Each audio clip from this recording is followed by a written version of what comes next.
individually because how important membership is.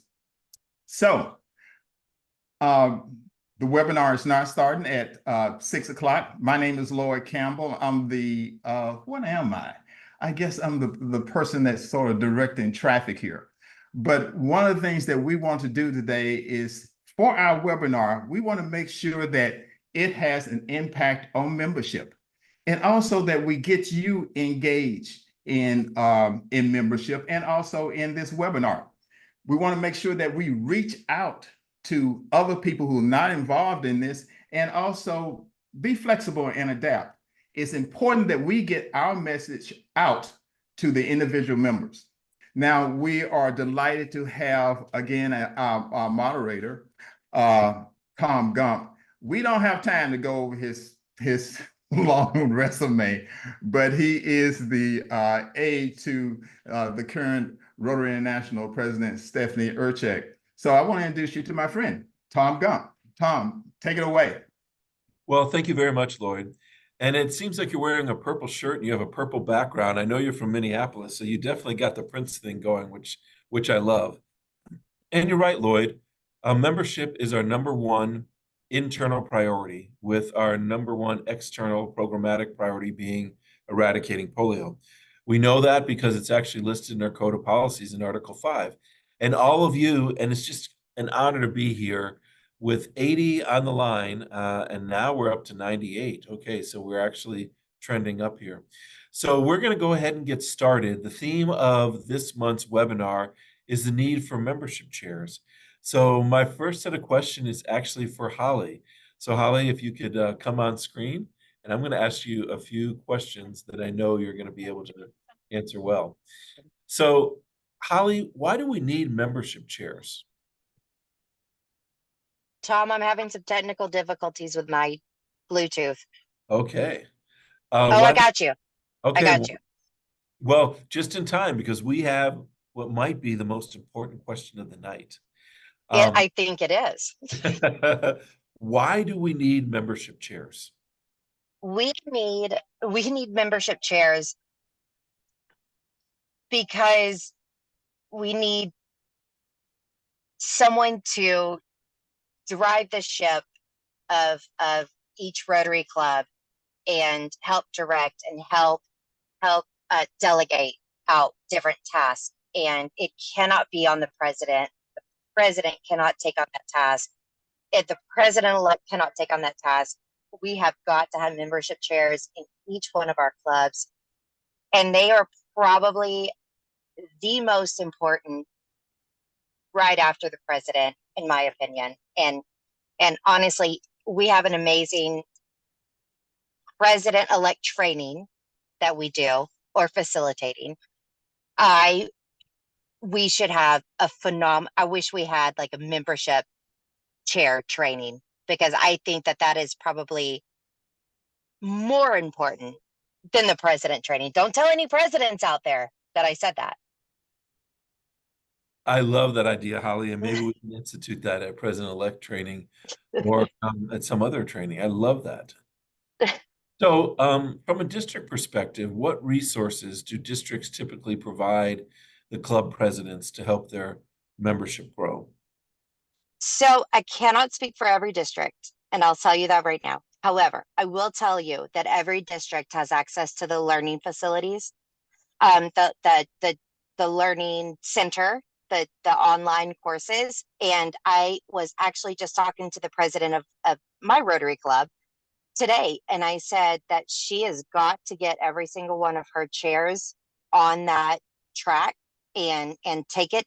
It's one of those that you can utilize, and you can start and you can finish and you can pause. And I mean, us as district membership chairs are supposed to take them. So utilize that. I know our district, I am available to anybody at any time. I have let them know we're available. We actually did I'm married and I wanted to do speed dating, and I can't, unfortunately. So we did a membership chair speed dating event where we invited all the membership chairs of the district to get together. And you know how you kind of can talk to the people that you know? We forced them to talk to each other. And so it was at a bar, and we had a great time. So we're really trying to bridge the gap between districts and clubs and make it fun. That's wonderful. Now, I'm very curious about the curriculum. You were talking about that we would have training and a learning experience for our membership chairs. What would you want covered in that training for the membership chairs? So we are also utilizing, we have quarterly membership webinars at our district level, and I will be happy to share anything. I do not gatekeep. I will be happy to share my membership plan with anybody. And the first webinar was a couple of weeks ago, and it was about goal setting and the membership, the worksheet that Alex Johnson, who is on this call, has created, or he knows someone who created it. And we went over it. We went over realistic goal setting for membership at a club level. And we also went over the membership Olympics. We're going to have a training about alumni, how to reach out to your alumni, how to engage your alumni at the club level. We're going to have a webinar about corporate membership and the companion clubs.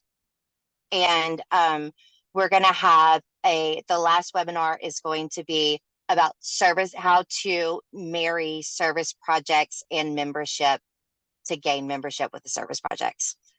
So we're putting that out there to our districts and to anybody who wants to attend the webinars. They are more than welcome to attend them.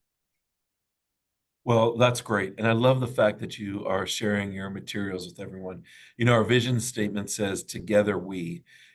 Together we can get a lot done. One person by themselves just can't do it all. So when it comes to district events and programs, how can we leverage those in order to attract potential new members?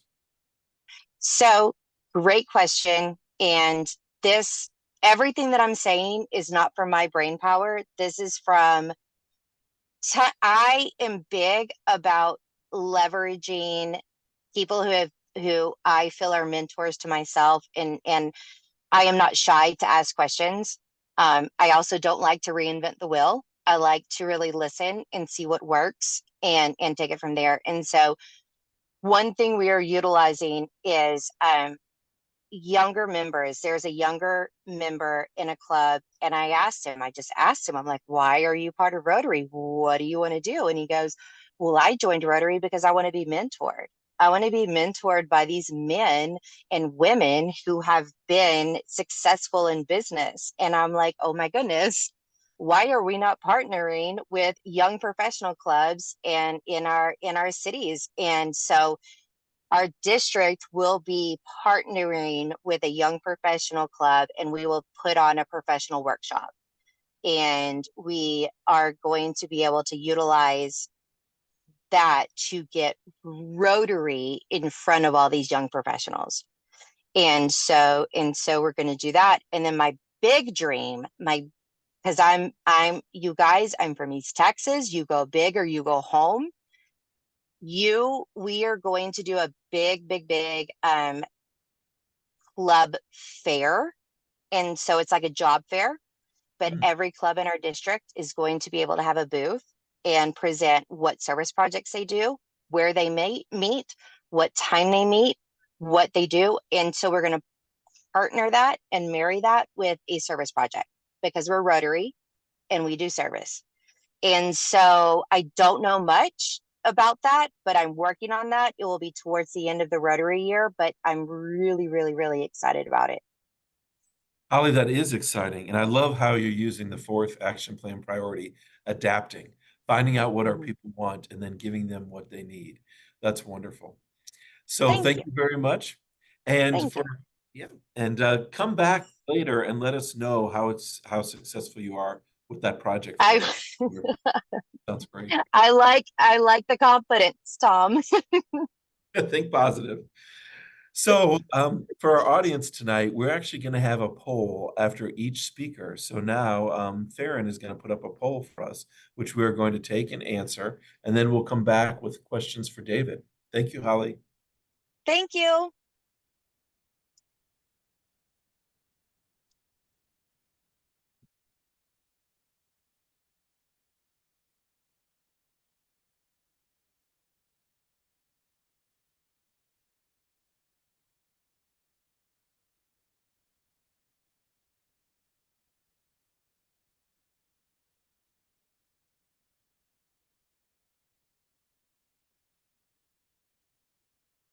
Okay, we have the answer. It seems like 89% of our clubs actually have club membership chairs. That's great.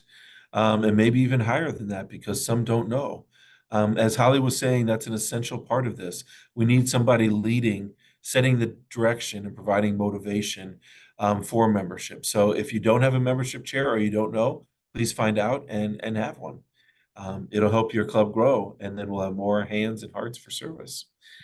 So now we are actually going to have a few questions for David. So David, thank you for coming on. Can you tell us why do we want to grow Rotary membership? Thanks for having me, Tom, and welcome to all of my Rotary friends too. And that's really the question when I think of membership is why? Why, why do we want to have members? Why do we need members? And Holly did a really good point of saying it's really the catalyst of basically every other cog in our Rotary wheel. It comes down to dollars and cents. It comes down to hands and feet on our service projects. It is really the lifeblood of not only all of the things we do and see today, but really passing that torch of history and integrity that we have in our communities and across the entire world. That's interesting. I never thought about the continuity aspect of that. That's really interesting. So, David, can you tell us what attracts people to join Rotary? We've all been here, Tom, right? At first, when we are talking about membership, we really need to remember how we all became members. Somebody asked us, and each one of us that is a Rotarian has a reason why. It might have been something from your past. It might have been some professional development item, like some of our younger members might be looking at doing. It might have just been because you have a hard time saying no. Just in general, though, the things that attract Rotary are the same reasons we've been here too. It's a rich history of getting things done, being people of action, not only internationally, as we all are well aware, but every one of our communities. If you look around, you will see something that has impacted a community, and it's really easy to forget about that. People drive by those parks, they drive by any of those projects, the amphitheaters that we make, the walkways, and it is in their head. They say, hey, you know what? These people, when asked, are going to remember some of these things. It might be, the scholarship that and their kid got. All of these little acorns do matter in people's minds, and it's good when we're looking for members. And as membership and chairman in our clubs, that we take in consideration making the ask, not only do you want to be a member, but why would you want to be a member, and how do you think it could impact your life and the community around you? You know, it's interesting, David. I just immediately preceding this call got off a call with the DGEs from zones 33 and 34. And there was a DGE whose name was Dave. What a coincidence. But he is giving a seminar this weekend on how to teach people on how to ask non-Rotarians to join Rotary or Rotaract.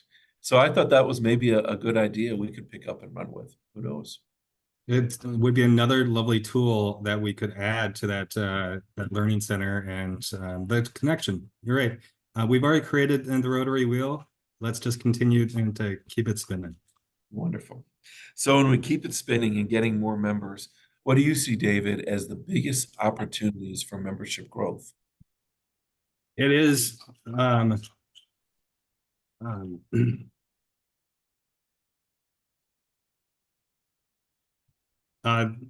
some of the opportunities for that growth is our youth, and creating professional development, and just they're hungry. If you hear it in the news, if you're on your campuses, they're hungry for a cause. And the great thing about Rotary that I think we're really shy about is the resources that we have to through the foundation, through grants, through partnerships and connections in our own community. We're really shy about that. And if we are looking to make an impact, you know what? Let's bring our friends on board too, because there are people out there that want to make an impact. And knowing that there are those free resources and those connections can make all the difference. Wonderful. Now, many of our Rotary members, when we're talking about membership, they refer to our organization as a quote, revolving door, end quote. What do they mean when they say that? Yeah, Tom, just like you, I'm kind of a stats guy and stuff. So I love looking at in some of these numbers, the growth in numbers, and the loss numbers. And it's really interesting. Within those first couple years, after 2 years, like the amount of Rotarians that leave diminishes drastically. And so honestly, if you can get people in to understand, the purpose that they might have, there's a lot of information out there too, and to be provided to them. And I really think when we look back to our action plan, it's kind of making that like really engaging aspect. We do that with our communities. We do that with our projects. Sometimes we don't necessarily do that with all of our members. And I love using the word friends at my club and in my district, because all the people that I get to enjoy in our meetings, they're all my friends. And people that aren't Rotarians that are my friends, that's okay. But they should know, and you can provide that information, that if they like you, they're probably going to like a couple other your Rotary members too. So really, at the end of the day, our big focus in our district is making those personal connections. We've created a letter that goes out to all new members from the district side, and kind of trying to make those calls. Plus, people love being in the news. And so I attract everybody to use your media to just get people out in front of that. And one thing we're going to be trying to pilot in our district is 6-month stories. So stories about new members that highlights them at the district level throughout all the other communities, and let them share what they've enjoyed about Rotary, and honestly, what we could do better. David, you have me thinking when you're talking about people leave before the 2 years, but after that, they feel engaged and they stay. So let me end that along with what you're saying about younger people. I know my son, he's really interested in the environment. So putting what you said and thinking about him, what role does cause-based clubs have in retaining Rotarians? Cause-based clubs, I think, is a great aspect of how we can develop and change with the world around us. Let's be honest, a couple of years ago, we all got really used to being on Zoom. There are some good parts to it, and there's some bad parts to it. That being said, it does allow people with like-minded ideas to connect and get engaged and still use those resources of grants and other abilities. And one more than worth the goal that we have is that fellowship around these ideas and making a difference as Rotarians. On top of that, though, Tom, also the idea and purpose of being purposeful is key. So surveying your community, not only just your Rotary members, but surveying your community, see how we can make that impact, might be able to create some more of those desires to be really focused as well. I love that. And if they're all about doing that purpose and they're doing with people they like, then the friendship comes up, and it's kind of the circle that you were talking about. And for those of you who haven't read it, there's a great article in this month's Rotary magazine about friendship. So, David, can we help with this revolving door and people leaving if we had new member orientations for the people just joining Rotary?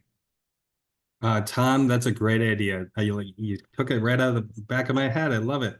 This is something that we have been piloting at a couple new clubs, and because it does two things. It gets people familiar with some of the learning development options, which I think are good for your professional development, not only your Rotary development. It also allows you to not feel alone as a new member. It puts you in that room with a cup of coffee around other new members in your club to learn and ask questions and hopefully create some of that extra camaraderie between members. I'm hoping, we'll see where the data comes, but my theory is the more of our clubs take the time, once a month, maybe once a quarter, to get new members together. And frankly, any member that wants to learn more about the club and more about all the aspects and all the resources there are, I think can help curve that door down a little bit. I think you're right, David. Maybe we could even get rid of that revolving door if we do everything we say. And your message has been very clear, and it's been very instructional what we need to do. So thank you. That's very helpful. So now we are going to go with our poll number 2.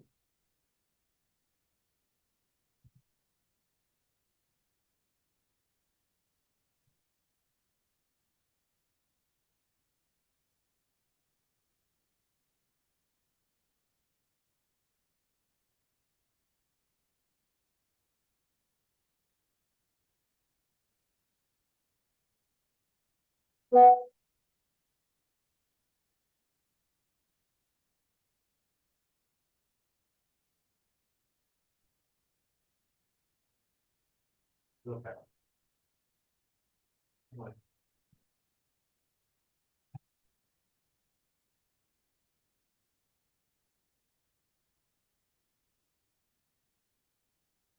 And the correct answer is throughout the year by any member of the club. And that is so true. Engagement is not something you can do once a year. It can't be done just when the president decides that she or he wants to do it. It should be done constantly. In this world of hyper personalization, is really needed in order to make sure our members feel loved and so that they stay. So now we are going to go with our next set of questions. And we actually have Annie. Hi, Annie. How are you? Hello, doing great. So Wonderful. happy Great to to be see here you. today. Good Well, to we're see you too. happy. We're great to see you, and we're happy that you're here for many reasons.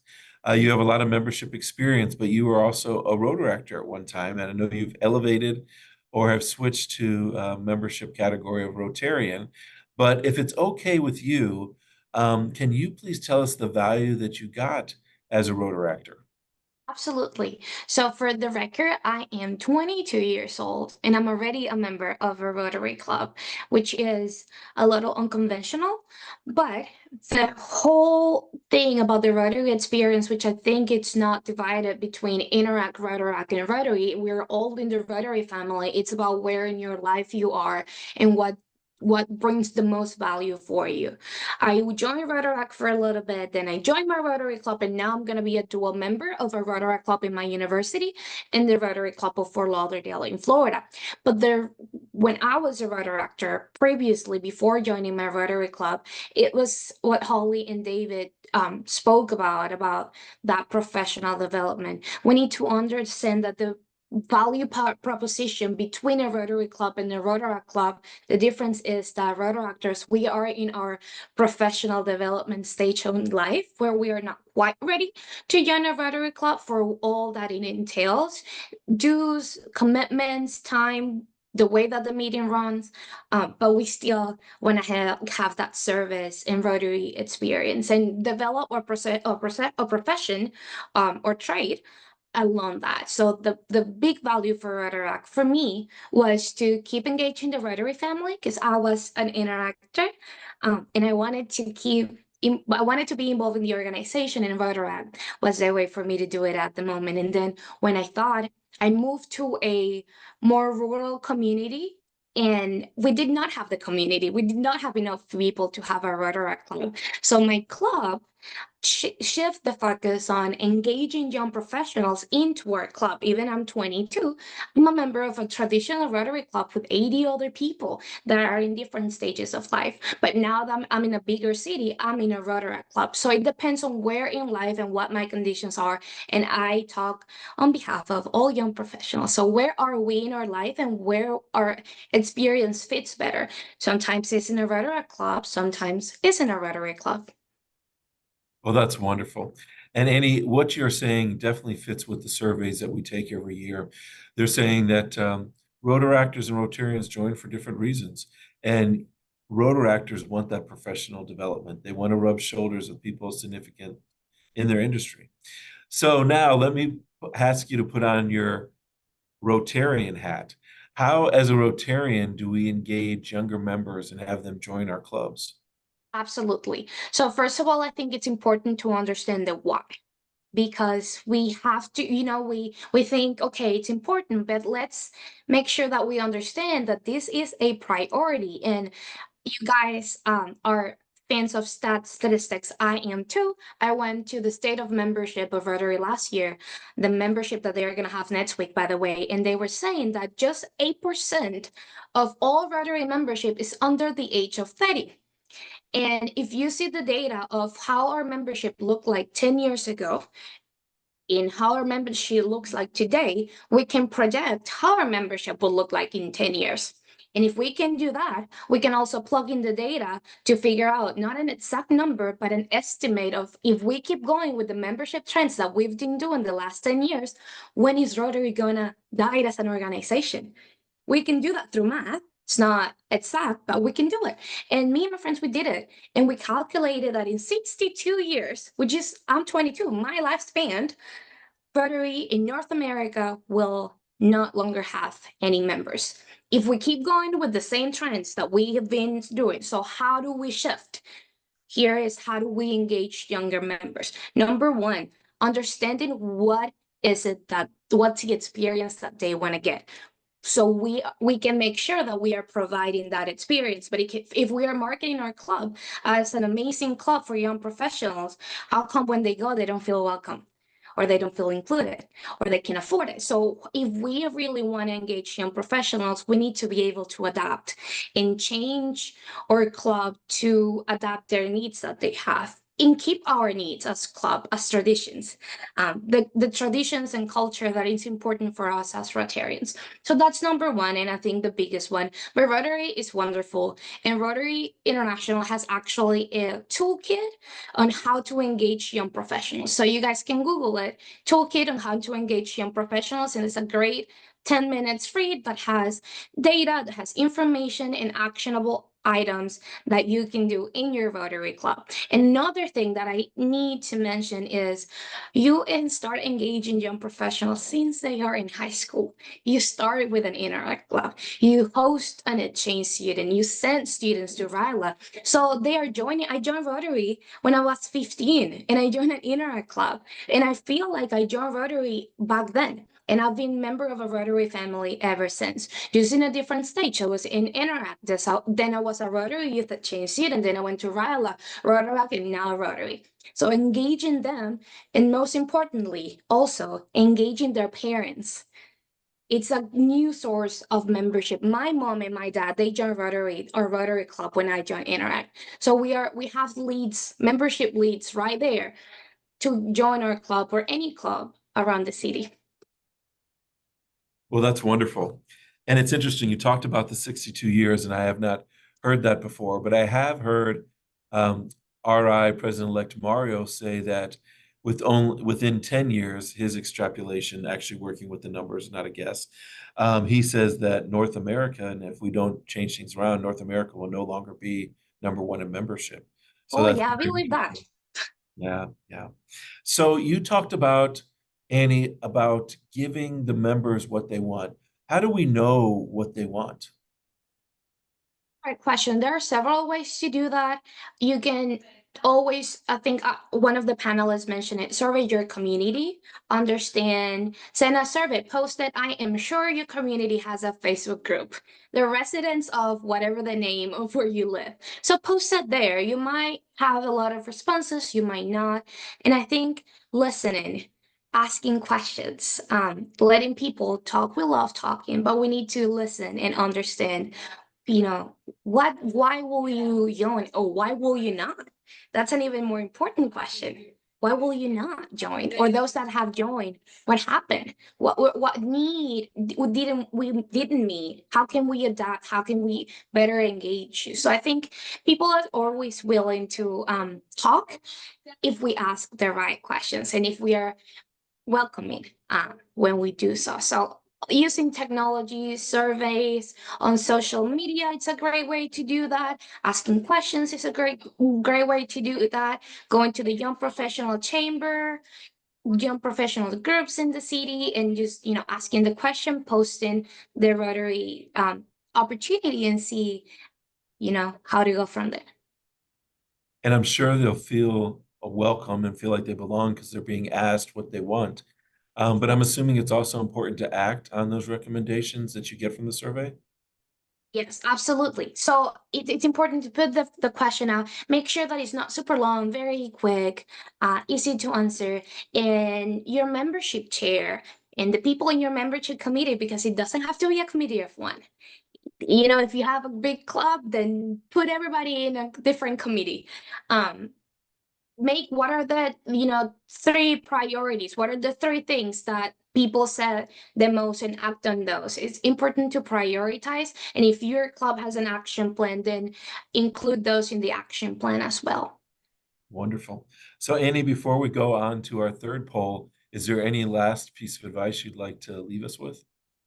Absolutely, that engaging young professionals and young leaders, it starts since even before middle school. So our interactors or youth exchange students or RILA participant Rotaractors, we're all members of the Rotary family, and it's a journey and it's a path that we eventually end up in a Rotary club, and we need to understand it as so and engage them and encourage them and empower them to later have a beautiful future where we can create lasting change, not just now in 2024, but in 30 years and 40 years. And so me and my friends, we can be 80 years old and be in our Rotary Club lunch meetings. That sounds wonderful and very much fitting with our vision statement. So we will go now to poll number 3.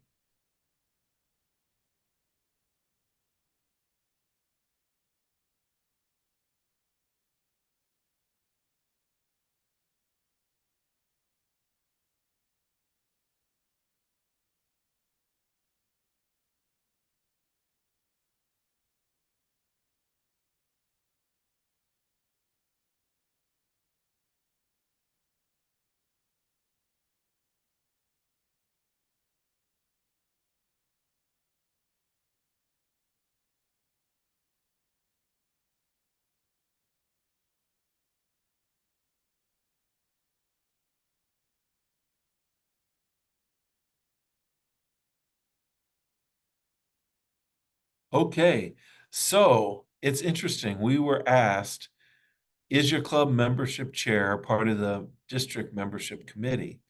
Only 17% said yes, 59% said no, and 24% didn't know. So I know that our Rotary coordinator, Alex Johnson, would like every member of every district membership committee chair to be part of the district committee. And that just makes sense because you can share best practices with districts who are your same size and districts that aren't your same size. So that's one thing we're encouraging, and we hope that you will look into that and hopefully join the district committee, your district membership chair. So now we'll move to Chuck for our final set of questions.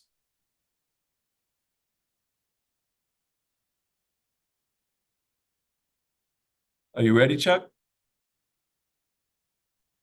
I am ready, but somehow something happened to the screen here. Can you hear me, Tom? I can hear you just fine. I can't see you, but I can hear you just fine. Well, I don't know what in the world happened. So We can go. I'm okay going Okay. without people seeing me as long as they can hear what we have to say. If you uncheck blur your background, then you should come up clearly. Where do I Instructions. where do I do that? That would be under your video button on the bottom left. Okay, it says stop video. That's the Yep. only one. Oops, that's not it. No, go to virtual background and say take off unblur video, and then that should work on your camera. See, I don't have. I'm on my iPad, and that's not on my iPad. So I'm sorry. I am very sorry, Tom. That's okay. We can hear your knowledge, and that's the most important thing. And we can see your pretty face at Zone Institute coming up here soon. They can do that, and you know, I'm just the Annie is so energetic, being as young as she is. I'm a little older, so maybe it's better that people don't see and just hear, because there will be energy. So, Chuck, how many people should compose the perfect sized membership committee? Now, Tom, when I saw that question, I did scratch my head a bit. And really, when you think about it, there is no one answer, because the size is going to depend on the number of team members necessary to meet club goals of net growth in membership, whether that's through attraction or engagement. And by the way, I am so thankful that Holly stated very clearly why we need the membership chair and team. It's so critically important. I know if you go on the RI membership team page under My Rotary, they say between 5 and 15. But the most important thing I think out of this is two things, really. Do not have a team of one Rotarian. In other words, our membership chairs need to be a lot larger. And whatever the size of your team, please ensure that every team member has a definite role and also a position results description, commonly called a job description. I just like position results better. That's all. But and by the way, the district membership team in our district is available to help clubs do such a thing, put together a position results description. So that's part of what we do. So long and short, it depends. Okay, well, that's a great answer. Now, tell me this. We've talked a lot about membership chairs. We talked about, you just mentioned there should be more than one. Do different people play different roles when they're members of the membership committee? Absolutely, they should. Now, I have seen, even in my own club at one time, people did not have roles. Fortunately, now they do. And if you'd like, Tom, I can mention what some of these roles are, because again, it varies. But of course, you have a chair. We suggest too that you have a vice chair that is the understudy to learn the chair role. And yes, I'm glad to see that we got so far. The three panelists ahead of me are all data hounds. Well, that makes me too. It must be a qualification of a membership chair. But data is so important to look at. So that's another position. And by the way, that's the person that should be involved with the various club surveys that I think, Annie, you mentioned. A club trainer that's tied in with member orientation and engagement. And of course, someone focusing on other retention elements, attraction, membership leads. And one of the things that I want to see is our club and other clubs go after a service companion club. There is no reason why every club can't do that. And for those who might not have attended some of our other seminars and webinars, can you tell us what that is? A service companion club is another word for satellite club. And as we know, the thing that we like about a service companion club, that club will tend to stay with the original club. Their focus is on service. Maybe they don't meet every week. Most don't. Their dues are a lot less expensive. I think, as my friend Alex Johnson says, should be $200 a year or less. And I know in my own club, that's a big difference. So does that help? Oh, and then, and Tom, there's one other person I suggest that a membership team has, and that is a liaison with the public image team. Mm. because, you know, the two are so related, intertwined. It's like public image is marketing, membership is the sales force. Wonderful. Now, we heard David talk about continuity, and you said it's good to have a vice chair. What other positions would need a mentor for people coming in after them? You mean other positions on the membership team? Basically, the role of mentoring on the membership team. There, I believe there is one reason why, if you noticed, I said you had someone focusing on that and another person focusing in general on retention. So there is some interplay between the two. And I always like to say I like that because you never know when someone will get hit by the beer truck. But hopefully not at a Rotary event because we have liability insurance, but don't want to push it. Exactly. Exactly. I agree. So we are actually right on time. We have 20 minutes left.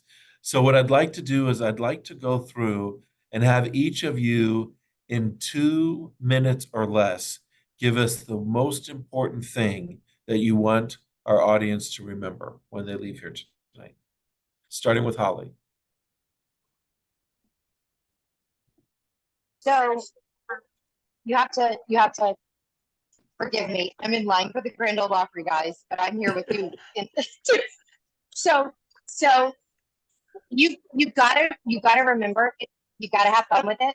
It's not stressful, it's easy, and the more service projects that you can do, the better. And when you bring friends and family from the service projects, you gather their information and you reach out to them.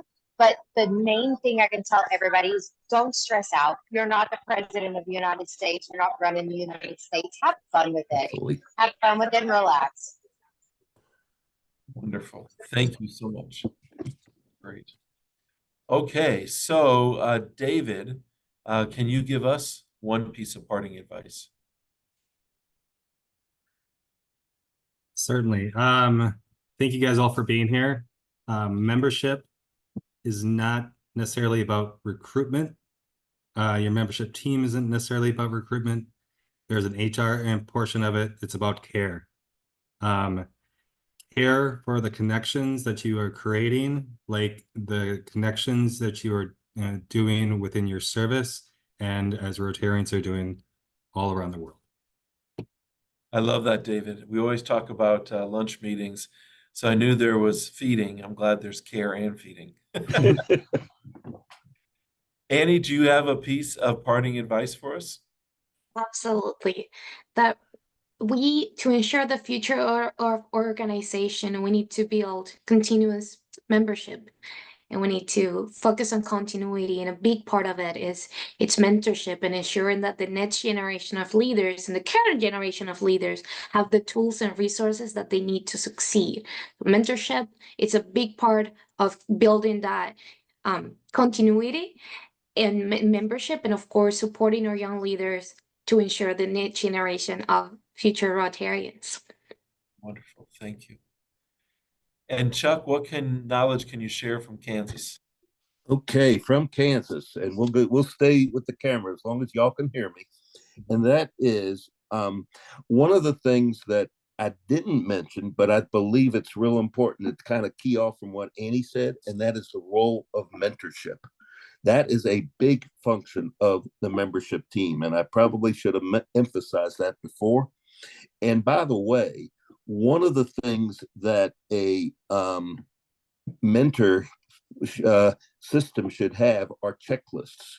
And in our district, one of our team members put together not only a checklist for mentees, but a checklist for mentors, what they are supposed to have. And if y'all like to see those, please go to Rotary District 5710, click on membership tab and click on club membership resources, and that'll take you there. So all in all, you got to have the team and you got to have structure. I love that. And now we're going to go to our last poll of the night, poll number 4.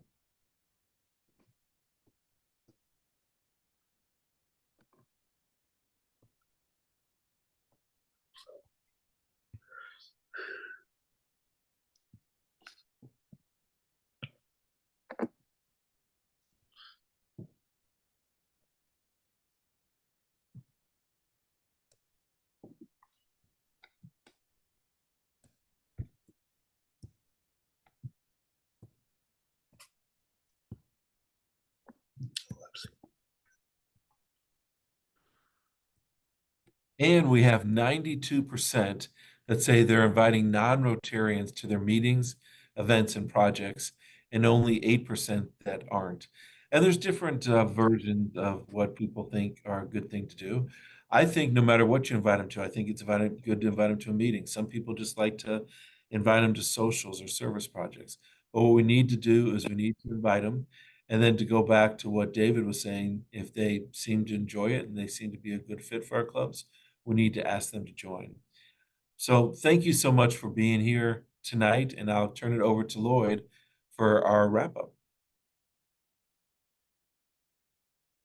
Thank you, Tom. Oh, this was an exciting meeting. It was so much information there. I could barely keep up with some of the questions and some of the highlights here. I think one of the things that I want to make sure that we take away from this is that it's extremely important that each club, including districts, have someone at the helm leading membership. So on the district level, a district membership chair. On the club level, we definitely need a membership chair. And it's important that that membership chair is not only there, but it's trained. We talked about a couple of things that we should be doing in the clubs too. Having fun. I think that's probably the most important thing for me. And Tom mentioned having food. So you can tell that we think that's important. But the most interesting thing here is our last poll. We are a membership organization that invite members. When we look at how we became members, someone invited us to our club.